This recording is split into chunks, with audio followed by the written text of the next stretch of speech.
I need to work on homework. I do too. Okay. It's take number 16. 1, 6, 16. And we're live. Hello, my name's Trevor. Welcome to the Perspective Show. This is where we interview different people to gain their perspective on various hot topics in the world. Today I'm joined with a student from SDSU, Mr. Vijay Pinson. Mr. Pinson, how are you doing? I'm doing great. It's good to be here. I'm a big fan of the show, and I'm excited for today. Yeah, thanks, man. I really appreciate it. Of course. Let's just dive right in. Let's do it. We brought you in to talk about the conversation of gender, which you have learned about and formed opinions on in your class. There we go. And we're all curious to hear your perspective on the matter. First question, what do you notice when you see the way gender is viewed in society, and why is there a controversy there? Yeah. I think when you look at the way gender is viewed in society, we can notice there's a lot of false ideologies that are being perpetuated onto like the youth and especially in like mainstream media. Yeah, definitely And mainstream. I think that's dangerous, not only to like society, but as to like truth as a whole. Yeah. And disregarding the truth is not a good thing. Yeah. Regardless of where you live. And so I think when we look at society, we need to recognize, okay, there's a truth and there's a false. Let's just abide by the truth. Yeah. Why is there controversy? Because people can be convinced of the false. And it's not, most of the time it is their fault, but sometimes it might not be. Yeah. And so just recognizing that, okay, there is a right and a wrong, there is a true and a false, and some people want to choose the false. And so to get a bit of context, what is the truth and what is the false? Yeah. So I believe there are only two genders. I Okay. think that's the very basic, fundamental truth of personhood. You can be a boy or a girl. And what is my perspective on that? I think that if you're born a guy, you stay a guy. If you're born a woman, you stay a woman. And you can cancel me for that if you want. But that's what I think. And so the false, the other side thinks that Oh yeah, that you can flip flop. you can flip flop You can be between whatever the you two. want. You can be a fairy dragon if you want. Okay. And so, still relating to the topic of gender, Yeah.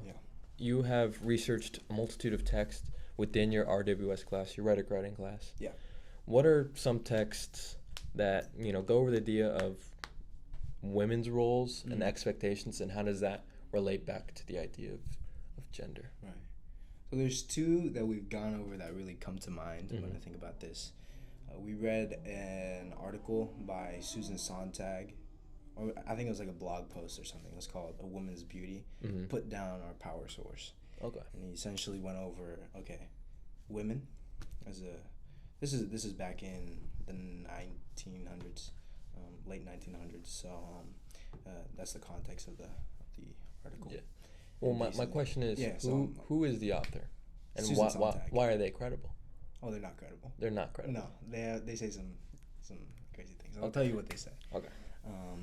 So in this post, not a post because they didn't have technology, but in this article that they wrote, they talk about how women have these beauty standards that are placed upon them, and that because of these beauty standards, they can either be very successful or very unsuccessful, and it's contingent. Your success is contingent upon whether you're beautiful or not. And so I wrote an article that with a second source that we went over in class. We went over Disney's Little Mermaid, and we watched that. And I said, okay, the Little Mermaid completely contradicts that idea. It says, okay, Sontag says that women, all they have is just their beauty. If they don't have beauty, then they can't be successful. Yeah. Right? And I said, well, that's bogus, especially nowadays. Maybe back then, it could have been true to an extent. That's still may not even be completely 100% true. But nowadays, we look at a film like The Little Mermaid, which teaches, okay, we look at the story, the plot. Yeah. Ariel gives up her voice to become a human and pursue Prince Eric. And she goes on this whole journey of trying to pursue Prince Eric. And Eric does not fall for her until she has her voice back. So what I argue is that, yeah, you can have all the looks you want, but if you don't have the substance of character, then that's really meaningless. And I think if we're stuck up in the old way of, okay, if you're not beautiful, then you can't be successful, I think that's false. There's many other, characteristics of a woman that composite a woman that's capable of success. Yeah. And so, those are a little bit of what we talked about in women's roles and expectations. And I don't think a woman is confined to just her looks. I think women have a lot more to offer. Sontag also goes over the Christian perspective of beauty and how beauty is separated between looks and it's separated between inner character. Yeah, and like spiritual. Spiritual, yeah, all the spiritual things. And that the inner character is far more valuable than the outside character. And she says that that's corrupted beauty. Oh, really? Yeah, but what I say is, well, that's what you want. That looks fade. You turn 50, maybe you go a little longer, you get a little, raisin. Yeah, raisins. Wrinkles. Yeah. Yeah. That's your Asian. I don't know, Asian no raisin. That's a whole other thing. But yeah, so I argue, it looks fade, and character doesn't. So I think the Christian perspective is very reliable. It makes a lot of sense to me, and that's one of the reasons why I think Sontag was a little kooky. Yeah. Going over Sontag, like, what do you say about, like, right now, when you're talking about Sontag, I'm thinking of, like, pretty privilege. Yeah. And how that kind of affects today, how, people who are prettier, they are more accepted in society. Yeah. They get away with more. They're just a bit more, I guess, easier for them. Yeah. They don't have to try so hard against people who aren't blessed with, good looks. So what would you have to say about that? Well, I think the first thing is that you're not confined to anything. So regardless if you're overweight, you can get in shape and become and have that body of someone that would be considered beautiful. Yeah. And so I think that women definitely that are beautiful, just objectively, definitely have an advantage because they don't have to try as hard. Yeah. That doesn't mean that women who do not have looks can't get to that spot as well. Yeah. And I think that women who just rely on their looks, they're not going to get far. I mean, most marriages that, like, have women that where you marry for looks. Like a trophy wife. Yeah. But they normally aren't either as strong or don't last. I mean, and that makes a lot of sense, right? Like, you just marry because of your looks. Eventually, those looks aren't going to persist through the trials and tribulations they have to fight through marriage. So I think that's my thing is, yeah, sure, women may have it easier to get the guy in the first place. But men want women who, are beautiful. But beauty can be developed. I think it's more so in men, where men can become more fit, and that'll be their attractiveness. But I think women can also be fit as well. Yeah. So if, like, the excuse is, okay, like, I'm overweight, she's skinny, she has it easier. It's like, no, you can get skinny as well. And so, yeah, that's my whole outlook on it. And yeah, sure, it could be easier at the start, but the long run, you're gonna have to have some other tricks up your sleeve. Yeah, I think my final kind of inquiry is, like, in today's society, a big part is, like, OnlyFans. A big part is, marrying rich. Yeah. And so these women that are really beautiful, they go on OnlyFans. All these men want to subscribe to their channel, pretty much, right, and give them money, and that's how they get a lot of their income. Right. And so how would someone who's beautiful, I guess, how is it not unfair for the person who isn't attractive and people don't want to give money to? Yeah. Is the OnlyFans kind of separate? Because this society has become a lot more platonic, a lot more superficial, kind of like what you look like instead of who you are. Right. And so I would say that, Sontag, maybe back in the day, she was wrong, but I think more after more and more time, she's becoming more and more right because we're just starting to look more on the outside rather than the inside. Yeah.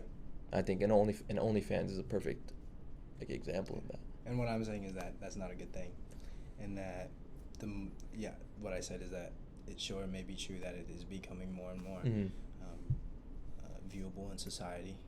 That's not a good thing. Yeah. And I mean, you look at just women who do OnlyFans are less likely to get married, and people that are married are more happy. Yeah. Just in general. So with that statistic in mind, it depends on what you're aiming for. If you're aiming for the single life, less happy. Yeah. Okay. Like, pursue that. But what I'm saying is that when you look at what Sontag is saying, she's saying that all you have is looks, and that is what fuels your success. Mm-hmm. I don't think that's true, but I do think that people are becoming more convinced of that. That ideology kind of disappeared within like the 2000s, but I think people are more and more trying to just rely on their looks, and I think that's a dangerous thing, especially for marriage. Yeah. And so, kind of talking about marriage, how do the authors of these texts kind of challenge or conform to the power of relationships surrounding gender roles, and kind of like how are we like, kind of how are those gender roles kind of set up, and how do we follow them, and and are these texts that the ideas that they talk about, are they still kind of prevalent today? So the first question was, how do these texts like challenge or conform to the power of relationship and kind of like gender roles in like relationships? So I think going back to the idea of marriage, and with The Little Mermaid kind of juxtaposing the themes in Sontag's writing, just with relationships, women who don't have substance of character are less likely to have successful marriages. And if you don't build that substance of character, strong moral virtue, just being funny, being likable, that's getting rare nowadays. Yeah. But yeah, I think for the most part that's the way that gender roles, I guess, expressed in the text that I just went over. So do you think gender roles are kind of changing over time? I do think that the ideal, or let me rephrase that. I do think that the what's the word? That the expectations of men and women, and because of their gender, their assigned roles are changing. Yeah. And I also do believe that can get a little dangerous because men and women are different. Yeah. Physically, psychologically. And so there's an extent to which, okay, sure, we can be more open, but we shouldn't encourage certain behavior. Yeah. And so kind of like specifically what are like some of the texts you've gone over like regarding like men's expectations of women, of themselves in these relationships? Or kind of just like women in general, to be honest. Men's expectations of women? Yeah, just men's expectations. So men's expectations and their gender roles and how they're viewed. Yeah. Okay. Yeah. So when you look at society, we see a lot of men becoming less conformative to the traditional idea of manhood. Yeah. I think you can look at testosterone levels in men and how back in the Vietnam War, men's testosterone levels were like 1,500. I could be pushing that a little bit, but it's not too far off. And now the average testosterone levels are like 1,750 to 250. And so that's like almost half. And so we look at that. That's very 1,750? 1,750. No, I mean 750. Sorry. 750. 750. Yeah. Okay. 750 to 250. Okay. That's a little scary. Yeah. Especially when you like take into account that low testosterone levels can lead to diabetes, like worse health in the future, all those things. So it's not just like testosterone makes you more of a man. Yeah. It also makes you less healthy. And so more healthy. Yeah, exactly. It can benefit your health in the long run. All these things. So I think men are becoming less, for whatever reasons, told by society that they don't have to be like whatever was pushed on by, or maybe not even pushed on, just normalized back in those days during the Vietnam War, and that's hurting men. Yeah. Like we can see that just in statistics. And so, what do you think the overall like danger in society is to have, you know, I would just say like weak men? Yeah, I think that's the danger, is having weak men, and the fact that more and more weak men are becoming, or no, that there's more weak men, and we need more men that can do hard labor. We need more men in the military. Yeah. And we need strong men that can protect the country and that can do a lot of the roles that most women wouldn't want to do. And I think that may be looked at as offensive. Yeah. But it's true. Like, men are more physically strong, so there should be more strong men to do jobs that require physically strong men. I guess what I'm asking is like, what's the effect of weak men on society? Of weak men? Yeah. Well, there's a lack of supply. Yeah. For those roles that require strong men. So, like, the military is having a difficult time finding people.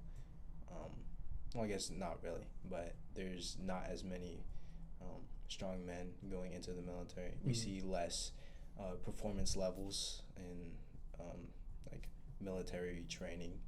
Those have lessened in scores.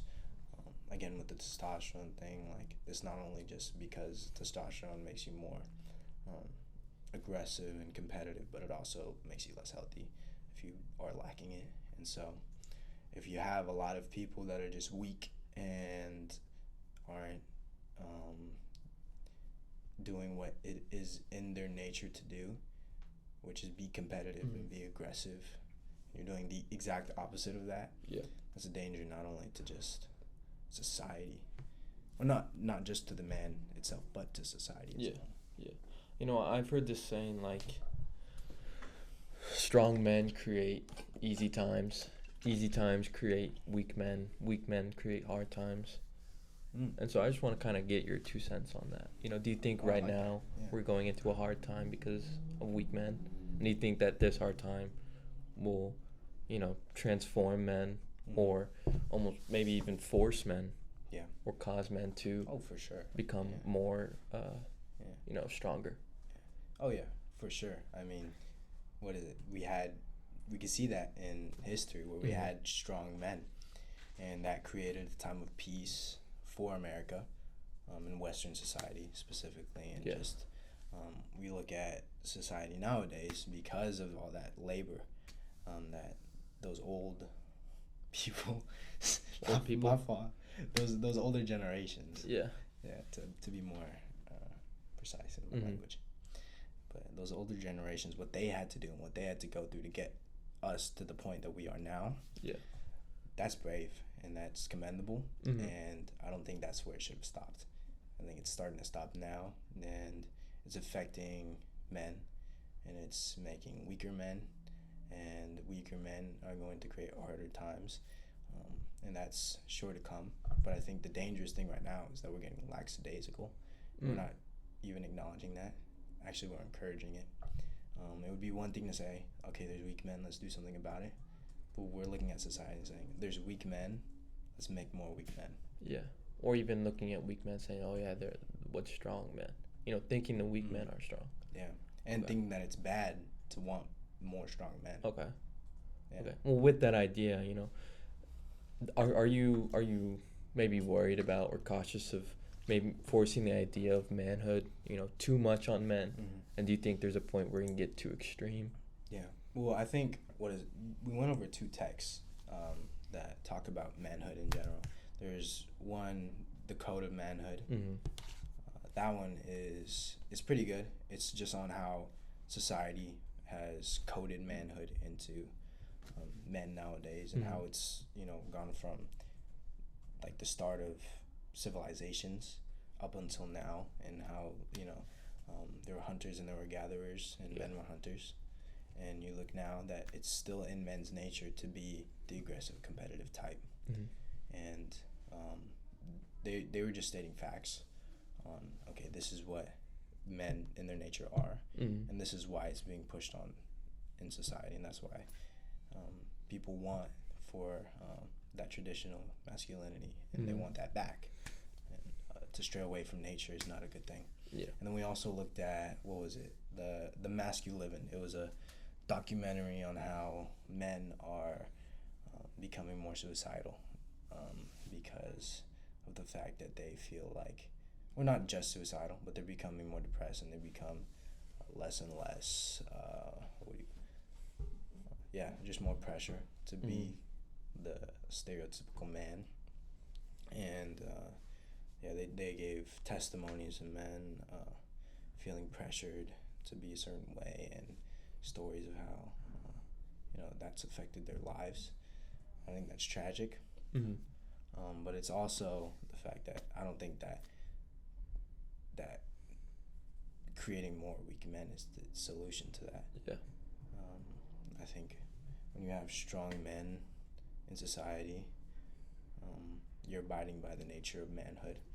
Because you're abiding by your nature, there should be nothing that is detrimental to like your health or your psychological health or whatever. And so would you say that's the extreme part of trying to make more stronger men, is that this pressure that a man needs to be a man can kind of get to a lot of guys and maybe cause them to turn to suicidal thoughts or even committing suicide? Yeah. Do you think that's kind of the far like extreme end of like we kind of want to stay away from that? Yeah.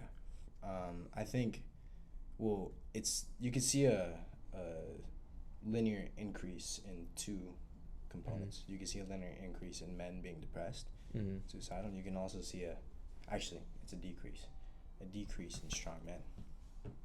And so the less strong men you have, the more depressed you'll be. Yeah. Which makes sense, because if you're weak, you'll be weak psychologically. Okay. And if you're weak psychologically, you'll be more prone to depression. And if you're a strong man with high levels of testosterone, it just won't be as prevalent. I'm sure it will still occur, but it won't be as much. Yeah. So I guess my question is, when you think of a strong man or like a man's man, you think of, they don't talk about their feelings. They kind of keep it to themselves, and they just kind of just do it anyways, even though no matter what they feel. Right. And so what do you think of like these men are committing suicide because society has a kind of barrier where men can't talk about what they're feeling? Do you want to go back to that? Yeah. So the Masculivin actually does talk about that. Specifically that, on how men feel like they can't talk about what's on their mind, and they feel like they can't cry, and they feel like they can't be soft. I think there's a difference between being soft, being emotionally wise, because I don't think that being a man means you can't be an emotional person. But I do think there's a difference between being an emotional person and being a soft, whiny complainer. Yeah. It's like, you look at a kid, there's a difference between me, like if my kid comes up to me, he says, "Dad, I'm sad, my goldfish died." Oh, that's tragic, son. Like, how do you feel? He says, "I'm sad." Like, that's normal. But if my son comes up to me and says, "Dad, I'm sad," like, why? Like, I have a lot of homework. Like, Dad, son, like, that's life, right? Yeah. Life's tough. Yeah. Okay? That's a reality for everybody. But you're not going to be complaining to me like that. Okay? And so there's a difference between being emotional and expressing your emotions, but also being just irrational and being emotional all over the place for everything. Yeah. Okay. And so that kind of is a gateway to our last topic. What are some texts that go over like gender expectations for kids? So there's one that really stuck out to me. It's Megan Moss's, what is it? Gender neutral toys and why it'll take more than that to like change the direction of society, something like that. And she essentially goes over, I think it was Target, and how they're striving. Oh no, it was Mattel. Some Mattel, like, toy company. Yeah, Barbie. Yeah. And they're looking to push for the production of gender neutral dolls. And really? And so you look at that, and her argument is that's great. That's great because we surveyed kids, and they just want more or less gender conforming toys. Mm-hmm. My first thought when I heard that was like, no way a kid knows what gender conforming toys mean. Yeah. What that entails. But also, maybe they do. So I'll give them the benefit of the doubt there. Where she does come into a little interesting position is where she starts talking about how it makes sense, that statistic makes sense when you recognize that gender is a social construct. All right, we good? Yeah. Yeah. So she said that statistic makes a lot of sense. Mm-hmm. Because gender is a social construct. Keep in mind, she's a woman's scientist or something, like a gender scientist. Yeah. Okay. Something like one of those kooky types. Like woman studies major, gender studies. Yeah, one of those. Okay. Yeah, blue hair. Okay. Yeah. So she was just talking about how gender is a social construct. Yeah. And that you can have more than one gender, be whatever gender, and that makes sense. So you want to give kids the opportunity to be. Not just conform to, girls have to play with Barbies and boys have to play with trucks and robots. And, when you look at that, there's a flaw in the foundation of what she's saying.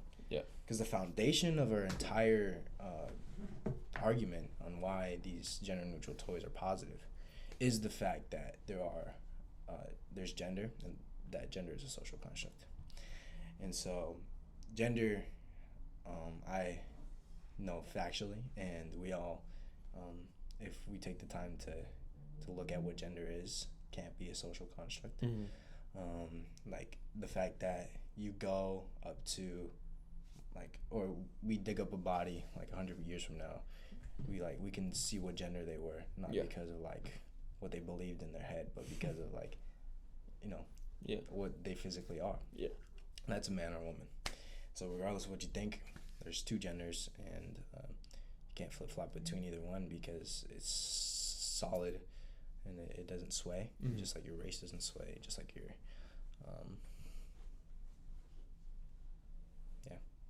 Okay. Just one of those biological truths. And I think Moss, she does good with defending her arguments based on the foundation. I mean, when you have a fallacy as the foundation, there's only so much you can do. Yeah. I think she does a good job of making it clear, okay, if this is true, then maybe we can start making these dolls more prevalent or given to children. And but the whole thing is completely torn down, and you find out, is gender really a social construct? If the answer is no, then you should probably not let little 10-year-old girls be boys and 5-year-old boys be girls. Yeah. And that can be very dangerous, especially when you start looking into the fact that there's more and more transgender kids in society, and that's also increasing along with the decrease of testosterone, and more transgender kids, more kids getting their limbs chopped off because they tell their parents, I feel like a girl. Okay. Yeah, so that's dangerous, and the more we feed into that, the more we'll see that fallacy is being spread into reality. Yeah. And why do you think that's happening? Why do you think more kids are kind of turning to that mindset? Well, I think it's the idea that that you can feel however you want, and that because that you can feel however you want, you should be able to pursue whatever you want. There's the idea of my truth. Give me my truth. But there is no my truth. There is the truth. It's the way, the truth, the life. That's Jesus Christ. And everything that Jesus says is true. And but aside from that, just there's biological truths as well. Yeah. Well, no, don't you think like kind of more external factors? Yeah. Like I'll give you one example, like more fatherless homes. Yeah. Do you think that can play a part, or even just like, because even adults now, you know, what is their name? Mass. Yeah, Moss. You know, this kind of Yeah. like foundation she built is built on what I would say most people in society think. Yeah. That gender is a social construct, and so why would you not do that if most people believe in it? Yeah. Well, there's the idea that just because most people believe it doesn't mean it's true. Mm-hmm. So that, I mean, that's a faulty line of thinking. If most people think murder is good, is it still good? No. And that, again, goes back to the idea of objective truth. Why can't it be good? Because there's an objective truth that's set by God. Okay. And because God exists, there is a right and wrong. Mm-hmm. And if you choose to follow that right, that's great. If you don't, then you're disobeying nature. Mm-hmm. Mm-hmm. So, I mean, just that idea, I think, the reasons for it occurring definitely could be more fatherless homes. Mm-hmm. And I think that's just all coming down to the idea that it's becoming more normal to resort to unrighteousness. Mm-hmm. And so you've touched on it a little bit, but kind of like what would you say are some texts that you went over that kind of represent your view on this subject and this controversy? Yeah. So I brought it up a little bit, but the Bible, for sure, is not only true, but it's the way that we should live our lives. Mm-hmm. And because of the fact that it's true and it's been historically proven to be reliable, the evidence all points towards God's existence and Jesus' resurrection, that Jesus is a reliable figure. Okay. And because Jesus is a reliable figure, we should probably abide by what he says. Mm-hmm. And so I'm choosing to abide by truth. Or also because he's God, we should probably listen to what he's saying. That is true as Creator well. of the universe. Creator of the universe, the man who sets truth himself. Yeah. And judgment to everybody who doesn't follow his truth. And so, then also, I think just the entire idea of gender, this just popped in my head. But What is a Woman by Matt Walsh? Yeah. That one is really great. I recommend everybody watch that because it's very funny. What is it? So What is a Woman by Matt Walsh is essentially a documentary where he just goes around different parts of the world trying to figure out what the heck is a woman. Not in an argumentative way. Not in a way that's like, these are the facts that prove whatever, or pushing his ideology, but really letting other people explain it.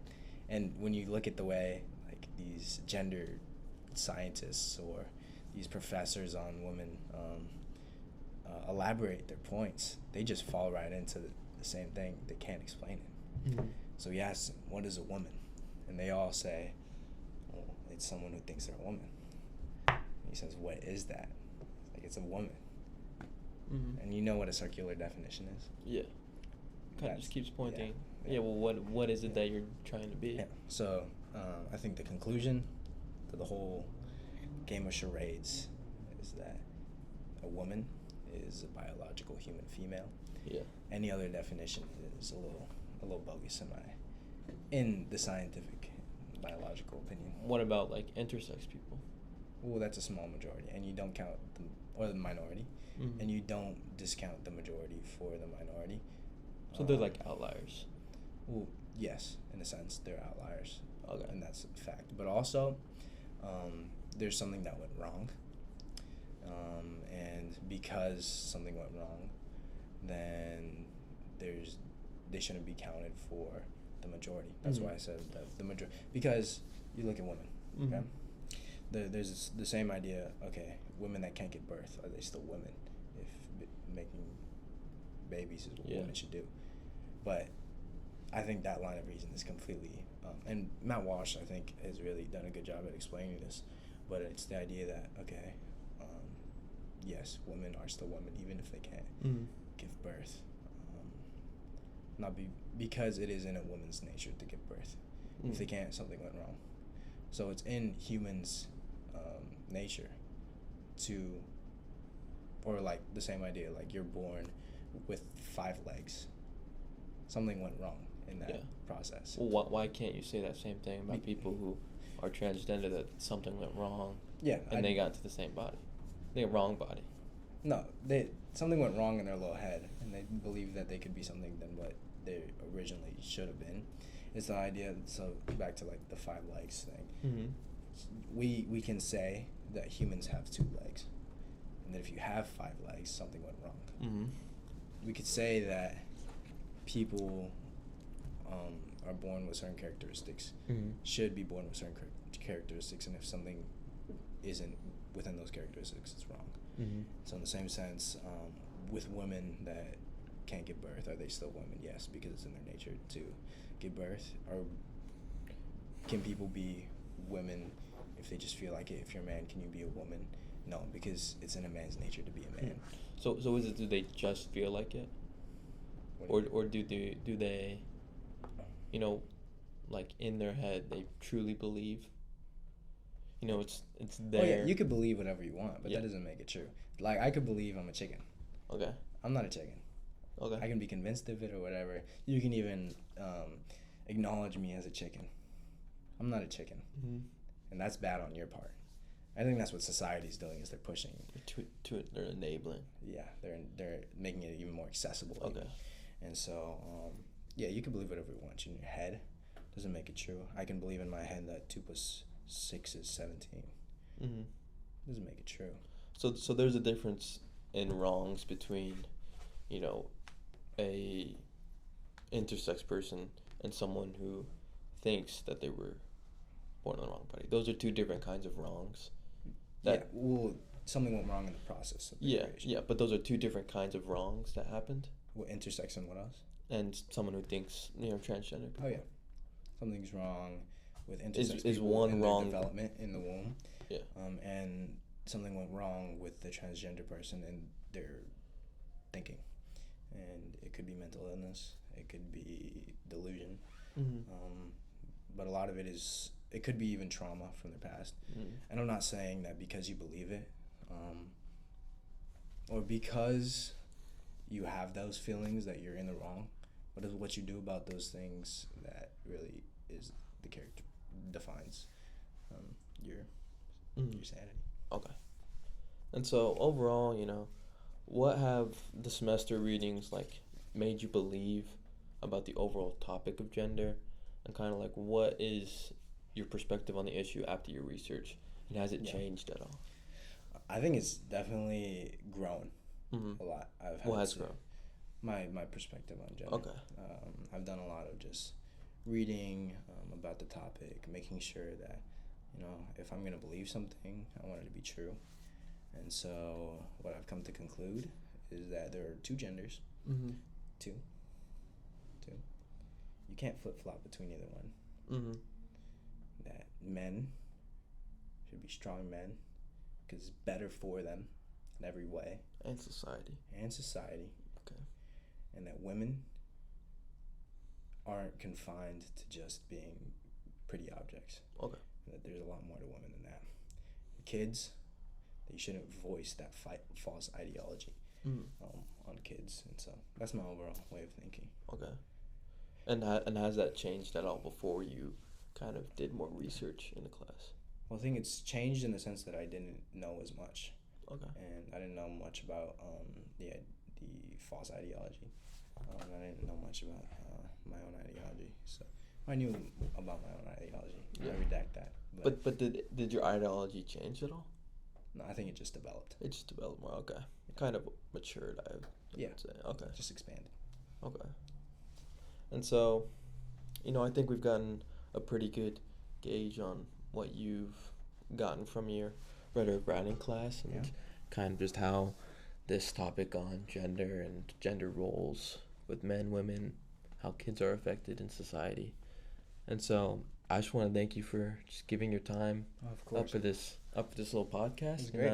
Yeah, I'm sure that everyone watching will just enjoy hearing your perspective on the topic. Yeah.